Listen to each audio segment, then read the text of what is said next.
Good day everyone. For this activity, I created a C++ program in a C# program to investigate the safety of enumeration types or enum or enumeration. So this is my program in C++ and also the C#.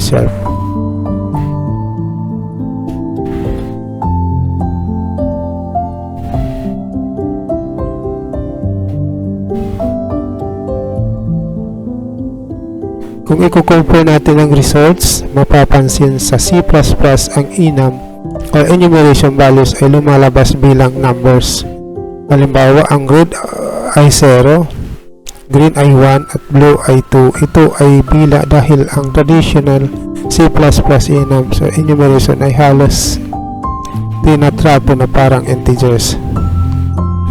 Sa C# naman, mas readable ang output dahil ipinapakita nito ang actual enum o enumeration names tulad ng red at green, pero kapag ang value ay hindi nakadefine sa enum gaya ng 5 o 100, ang numeric value ang ipinapakita. Makikita rin na mas maraming operation ang pinapayagan sa C++. Pwedeng mag-compare ng enum o enumeration sa integer at pwede rin magsagawa ng arithmetic operation tulad ng addition, subtraction. Sa C#, marami sa mga operation na ito ay hindi legal maliban kung gagamit ng explicit casting.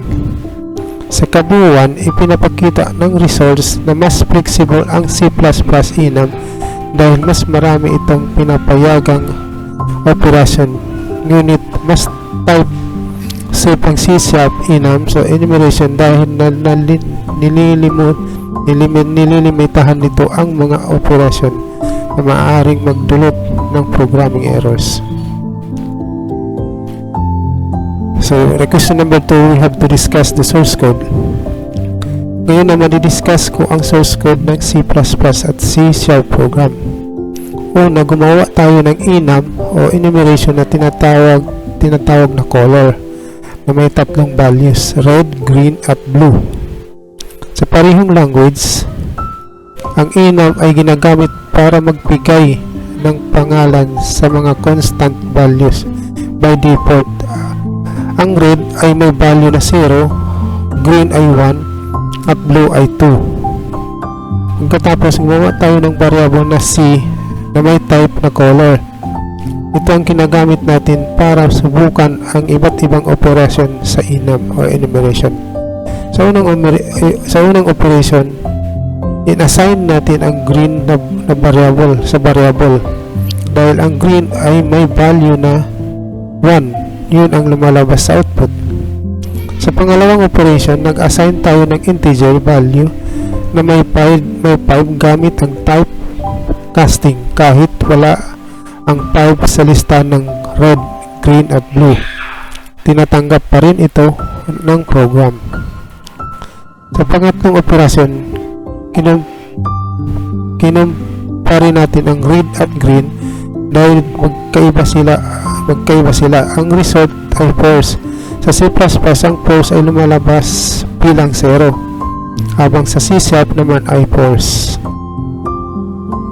Sa C++ program, nag-test din tayo ng comparison between enum or enumeration integer gamit ang expression ng red is equal to 0. Dahil ang red ay may value na 0, naging true o 1 ang result. Subukan din natin ang arithmetic operation gaya ng red plus 1 at blue red dahil ang C++ enums ay halos tinatrato na parang integers. Pinapayagan ang ganitong operations. Pagkatapos, increment natin ang red dahil ang red ay 0. Nang dinagdagan ito ng 1, naging 1, nakatumbas ng green. Nag-cast din tayo ng green papuntang integer gamit ang int green.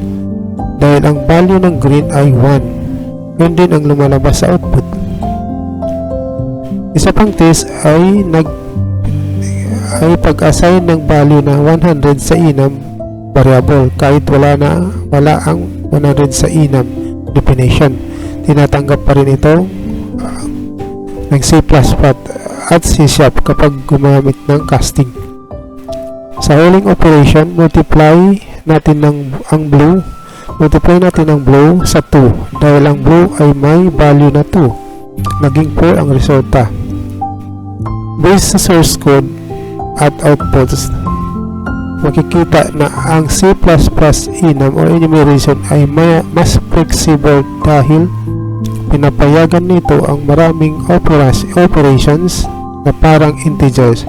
Samantalang ang C# ay mas mahigpit at mas type safe dahil malilimitahan nito ang ilang operasyon para maiwasan ang programming errors.